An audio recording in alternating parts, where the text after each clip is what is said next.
Godina Jimmaa keessatti firoottan pirezidaantii naannoo Oromiyaa duraanii dabalatee namoonni 8 ajjeefamaniiru. Jiraattonnii fi aanga'oonni naannoo akka VOA'tti himanitti ajjeechaa sana kan raawwatanii hidhattoota waraana bilisummaa Oromoo jedhanii of waamanu mootummaan immoo shanee jedhee waamuudha. Galmoo Daawiti jiraattotaa fi aanga'oota haasofsiisuudhaan gabaasa ittaanu dhiyeesseera. Addisuu Adabaa Atoomsaa mucaa obboleessa pirezidaantii naannoo Oromiyaa duraanii obbo Alamaayyoo Atoomsaati. Tooni naannoo san socho'an jechaan maqaa dhahe godina Jimmaa aanaa noonnoo Beenjaa ganda Konchiika jiraatan firoota obbo Alamaayyoo Atoomsaa irratti ajjeechaa raawwatan jechaan hime. Guyyaa Jimaataa gaafa 15 ganama barii sa'aatii 12 eegalee ganda Konchii jedhamu keessatti humna garee Abaaboo Shanee jedhamuun yakki duguggaa sanyii maatii obbo Alamaayyoo irratti raawwatee ture. Sababa kanarraan kan ka'e namoonni 8 lubbuun darbanii namni 2 immoo madaa'anii mana yaalaa jiru. Ka'umsi kana guyyaa gaafa gabaa roobii jedhamu jira ganda Konchii keessa. Gaaf sana gara galgalaa iddoo ganda Konchii gabaa roobii sanatti humna Abaaboo Shanee kun galee gara galgalaa meeshaatu tokkosaa ture.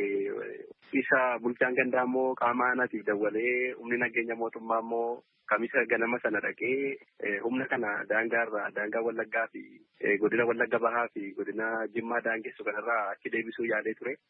Sana gidduutti dhukaasni banamee qaama Abaaboo Shanee kana keessaa namni 2 dha'amee ture. Kanuma sababeeffachuudhaan qaamni mootummaa kun duubatti deebi'ee ture. Humni kun gaafa baqatu jechuudha. Humna Abaaboo Shanee baqatee naannoo waraanni dhaabatee duubatti deebi'ee achi jimaata ganama sa'aatii 12 irraa kaasee humni kun qaama kansaa dabalatee humna jabeeffatee dhufee iddoo waraanni mootummaan jiretti uummata nagaa uummata misooma isaa gaggeeffataa jiru irratti maatii qeessaa keessa jiru irratti yakka duguggaa sanyii gaggeessee ture. Addisuun hidhattoonni kun ajjechaa malees qabeenya illee barbadeessuu isaanii hime. Kan obbo Alamaayyoo Atoomsaa namoota 3dha. Mulaatuu Atoomsaa, Adabaa Atoomsaa, Xintii Atoomsaa kan jedhamu jechuudha obbolaa 3. Kanarraan kan hafe namoota 3 kanarraan kan hafe immoo namoonni kaan immoo fira dhiyoo dhiiguma tokkodha jechuudha warreen kanarraa. Jarri namoota gurguddaadha. Joobee Garbee, Kidam Qalbeessaa, Ibiroo Ahimad. Dubartoonni immoo haadhaaf intalaa kan ta'an jechuudha. Kananii Addaam Mo'isaa fi haadha manaa Addaam Mo'isaa kan jedhaman jechuudha. Uummanni kun uummata nagaa uummata qe'ee irra taa'ee hojii misoomaa isaa hojjetatudha. Qaama siyaasaa keessaas kan hin qabnedha. Jala kana ajjinitti walitti dhufeenyas walitti bu'iinsaas hin qaban yakki kun itti yaadameeru mariidhaan waan irratti gaggeeffamedha malee. Armaan dura jedha Addisuun kana dura maatii obbo Alamaayyoo irratti aggaammiin akkasii mudate akka hin turre hime amma erga jimaataa asii humnoonni naga kabachiistota mootummaa naannoo sanitti jechaan ganda Konchiitti ramadamanii bobba'uu hime. Bulchiinsi aanaa noonnoo Beenjaas deebii kennee jira. Obbo Kumarraa Diggaa bulchaa aanaa noonnoo Beenjaati. Rakkoon kun nama sirriidha. Jimaata gaafa 15 naannoo mana maatii obbo Alamaayyoofaatti humni hidhatee bosona jiru Abaaboo Shanee maatii kana jaarsolee waggaa 70 waggaa 80 irratti harkaan ajjechaa fudhate qabeenyas barbadeessitu inni erga muraasaaf deebisee gara gatanaa isaatti galee kanaadha. Ergasii nuti akka mootummaatti hawaasa naannoo isaa Kiristoos gaddeessaa namoota jarri nafsi isaanii balleessanis seeraan awwaalchifnee naannoo sanatti hojii nageenyaa tasgabbii hojjennee uummata sodaadhaan naannoo sana sochii iddootti deebinee waan duraa eegamu hundumaa caasaa nageenyaatiif caasaa siyaasaa xumurreerra. Akka obbo Kumarraan jedhanitti hidhattoonni kun maaliif akka maatii obbo Alamaayyoo Atoomsaa irratti xiyyeeffatan wanti beekamu hin jiru. Amma hidhattoonni kun gatii gara godinaalee ollaatti qaxxaamuranii dhokatanii fi warra yakka kana geesse jedhame keessaa kan to'annaa jala oolfames hin jiru jedhanii jiru. Rakkoon kan uumame naguunis lama jechuunis daqiiqaa 15 gadi dama gidduutti tuqaamni kamiyyuu milishaan afaan nageenya kamiyyuu biran Automaati galaksiidhaan jira wata bilee malee dhaabbiidhaan rakkoon nageenyaa naannoo itti fuudhee rakkoo hawaasa ta'e kan baay'ee ammataa diriiraa sanaa qabu. Humni nageenyaa kan mootummaa naannoo sana turre yeroo rakkoon kun mudatu. Humni nageenyaa naannoo sana qaxanaa biraarra ture giddu gala gandaarraa fageenya waan qabuuf daangaa lafaatiinis daangaa namaatiinis hawaasni wal keessa waan jiraatuuf naannoo sana shakkiin hin turre karaa sanaa diinni kan fedhafa xayyameetu walii gabaan turre. Badii kana namoonni geessan namoota meeqa akka ta'an wanti sin adda baafattan jira? Waan adda baasin qabu. Hidhattoonni aanaa noonnoo Beenjaa keessa socho'an hin jiran kan jedhan obbo Kumarraa Diggaa warri badii kana geesse godinaalee aanicha daangessanii as qaxxaamuran jechaan kan ibsan. Ajjecha maatii obbo Alamaayyoo Atoomsaaf mootummaan akkasumas maatiin isaanii hidhattoota waraana bilisummaa Oromoo kan mootummaan shanee jedhu waamuu himatu. Warra ajjechaa kanaaf himatamarraa deebii argachuuf yaalus POF malkaa'ina fee jira. Maatiin isaanii kan ajjeefaman pirezidaantiin duraanii obbo Lamaayyoo Toomsaa pirezidaantii Oromiyaa shanaffaa yoo ta'an akka lakkoofsa Giriigoosotaa bara 2010 kaasanii naannocha utuu bulchaa jiranii bara 2014 dhukkuba Agayoonaa hin ibsanneef adoo yaala fudhatanii biyya Taayilaanditti akka du'an seenaan isaanii ni ibsa. Gabaasa Sagalee Ameerikaaf Galmo Daawit Adaama. Lubni beekamaan Afrikaa Kibbaa qabsaa'aan farra sirna apartaayidii fi badhaasa Noobeelii addunyaa kan mo'an Desmond Tutu waggaa 90tti addunyaa kanarraa du'aan boqotaniiru. Waa'ee kanarratti gabaasni Nugusuu Taammiree qopheesse kunooti. Badhaasni Noobeelii nageenyaa Arkibiishop Desmond Tutu salphaatti kan dhufe hin turre. Desmond Tutuun biyyattii Afrikaa Kibbaa sarbiinsa mirga namummaatiin beekamtu. Giddugala hokkaraa fi olaantummaa gosa adiiwwan xiqqoodhaan gidiraa argaa turte amma biyya hundi keessa jiraatu biyya Rainbow Nation isa jedhamuun beekamti. Desmond Tutuun kanaaf sababaadha. Zaark yookiin immoo maqaa maasoo lammiiwwan Afrikaa Kibbaa guddina yookiin kabajaa jaarsa biyya isaaniitiif ittiin ibsuuf moggaasaniin kan beekaman Kees Desmond Tutu onkololeessa 7 bara 1931 achuma naannoo Johannesburgitti kan dhalatan naa ta'u Cape Town keessatti kaleessa waggaa 90ffaa isaaniitti du'aan boqotan. Seenaan isaanii akkamidha? Kees Desmond Tutu leellisoota mirga namummaa kaanirraa maaliin adda ta'u yoo jenne falmiin karaa nageenyaa sirna cunqursaa apartaayidii biyya isaanii keessaa dhabamsiisuuf ittiin adeeman hokkara maleeyyii ta'uusaa jeequmsa bal'aa silaa dhalachuuf ture hambisuu irratti shoora olaanaa qaba. Yeroo isaatti koomishina dhugaaf araaraa wayitaa hooggananitti Desmond Tutuun addunyaatti raajii agarsiisan. Rakkoo tokkoof keessumaa immoo isa biyya isaanii sanaaf furmaanni hokkara yookiin jeequmsa malee argamu akka ta'uu danda'udha kan ibsan. Yuunivarsiitii Stellenbosch achuma biyya Afrikaa Kibbaa jirutti qorataa olaanaa kan ta'an Pumala Gobdo Madikizela raawwii olaanaa Desmond Tutu akkanatti jajan. After so much tragedy, after so much violence, that sense of hope, that sense of possibility that victims and perpetrators can actually engage in a Gadheedduu hokkara baay'een booda namni abdii miidhamtootaa fi kanneen badii fi miidhaa raawwataa turan gidduutti mareef taa'uu akka danda'an abdii itti horan. Abdiin sun immoo abdii haloo walitti ba'u mannaa isa fooyya'aa ta'uu kan mul'isedha. Sana Desmond Tutuun kan kaa'anii darban seenaan kan yaadatudha ture kan jedhan. Leellistummaa nageenya mirga namummaa sanaafis lubii Desmond Tutu badhaasa Noobeelii addunyaa bara 1984 akka lakkoofsa Awurooppaatti badhaafamaniiru. Wayitaa badhaasa Noobeelii badhaafaman sana haasaa godhan keessa Desmond Tutuun guutummaadhuma naannoo Afrikaa Kibbaa keessatti nagaan hin jiru. Nagaan kan dhibee sababaa olaantummaan seeraa hin jirreefi. Sana jechuun jedhan Kees Desmond Tutu haga jalqaba jiraattota biyyattiitiin haqni hin mirkanoofneefiitti nagaa fi tasgabbiin tasa jiraachuu hin danda'u jedhan.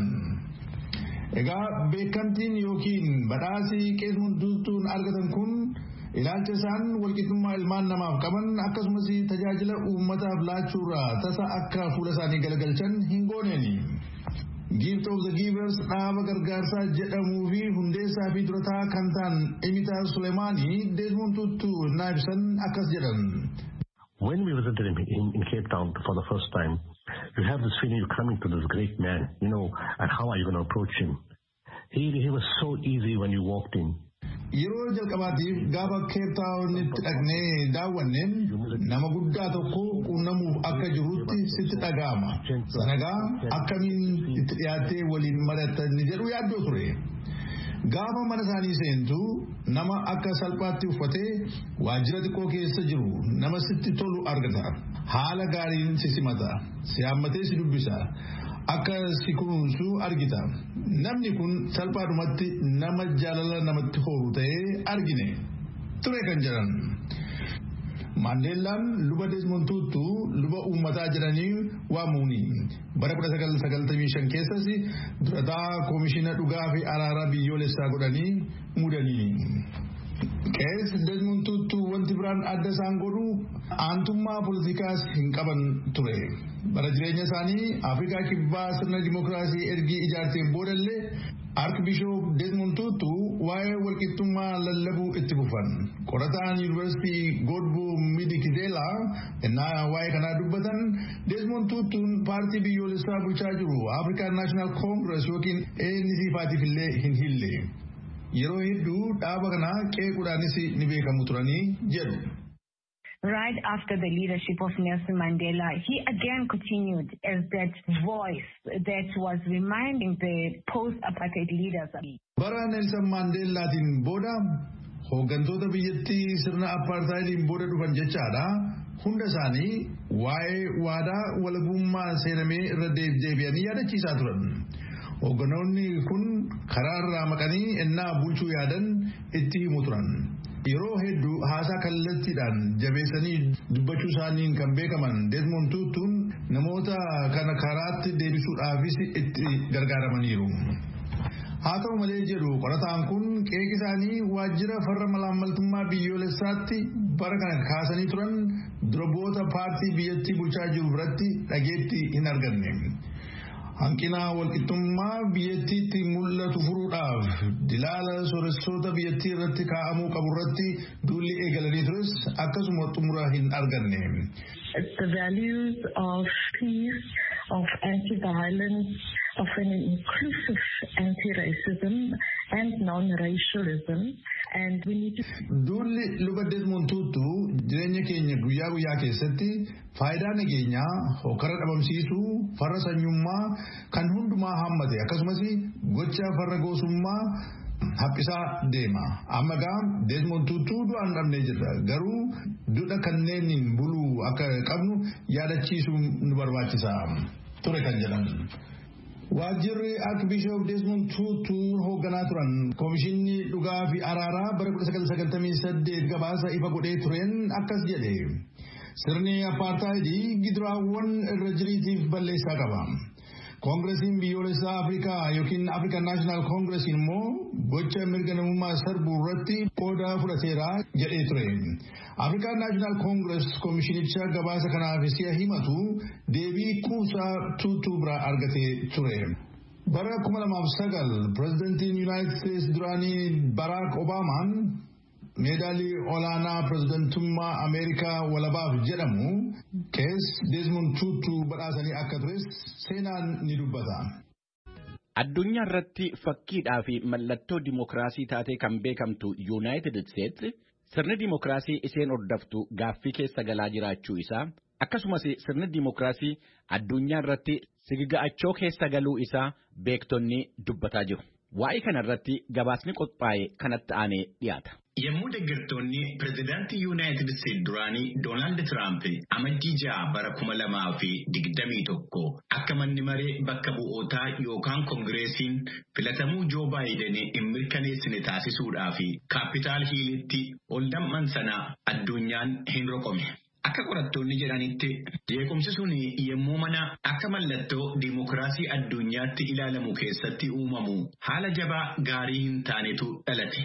Yommuu sanatti akka dimookiraasiin addunyaa irratti dadhabaa deemaa jiru agarsiise. Waa'ee kana irratti Thomas Carozers dhaabbata Carnegie Endowment for International Peace jedhamurraa akkana jedhu. Why is Brazil going backward in democracy as it is at the same time that India is going backward? Brazil maaliif sirna dimookiraasii irraa buluurraan sigigataa deemte? Akkuma kanaan Indiinis boodatti adeemaa jirti. Dhugumatti duubatti deemuun dimookiraasii Brazil keessaa wanta gama kanaan Turkii, Hindi yookiin immoo Ameerikaa keessatti ta'aa jiru waliin walitti dhufeenya qaba. Walumaa galatti biyyoonni hedduu adda addaa naannoo yeroo walfakkaataa ta'us sababa mataa isaaniin rakkataa jiru. Amma akka waliigalaatti lammiiwwan biyyoota dimookiraatawaa hedduu keessatti argaman gocha mootummaa isaaniitti gammadoo akka hin ta'in hubatamaa jira. Sana waan ta'eef kaadhimamtoota caasaa mootummaan nan diiga jedhullee deeggarsa laachuufiif qophiidha. jedhan. Qorannoon wiirtuun qorannaa Pew jedhamu taasise akka ibsutti namoonni biyyoottan qorannoon keessatti taasifame 17 ta'anii Dimokiraasii Yuunaayitid Isteetsi ammayyuu akka fakkii ta'aa jiru yommuu dubbatan 57 immoo Dimokiraasiin Yuunaayitid Isteetsi fakkii gaarii ture jedhan. Riichaard Wiig wiirtuu qorannoo Pew keessatti Daayirikteera Global Attitude Research kan ta'anii akkana jedhu. And one of the things that we see in our surveys is that people have real concerns about racial and ethnic discrimination in the United States. Qorannoo keenya keessatti wantooti argine keessaa tokko United States keessatti ummati waa'ee qomoo fi sanyii irratti logiin ta'aa jiru kan isaan yaaddessu ta'uu isaatiin. Harki baay'ee guddaa ta'e dhimmi kun dhimma guddaa yookiin immoo baay'ee rakkoo hamaadha jedhanii amanu. Yeroo hedduu irra jiriin ummatichaa haala kana rakkoo hamaa United States qabdudha jedhees amanam. Jedhan shoorri yookaan ga'een mootummaa fi garagarummaan gadi fageenya qabu inni gosa irratti hundaa'ee erga Yuunaayitid Isteetsi bu'uureffamtee kaasee waan turedha. Ittuma garagarummaan kun jiru ilaalchi addunyaan Yuunaayitid Isteetsiif qabu isa ala Tiraamp caalaa erga Joo Baayiden dhufanii akkaataa nama dinqisiisuun fooyya'insa agarsiiseera. Akka Riichaard Wiig dabalanii jedhanitti. Liked Biden better than Trump. They liked his policies better than Trump. They like to see the United States engage with the rest of the world. Chala Bidenin jallata. Mamata sa kan Trumpin chalatti jallata. United States addunyaa saafe waliin akka mari'attu qunnamtii jabeessitu arguu fedhan. United States bira imaammati dantaalaa hunda hammate akka fedhu. Kanaaf wayitaa Biden waliigaltee jijjiirama qilleensaa Paarisitti Ameerikaa deebisan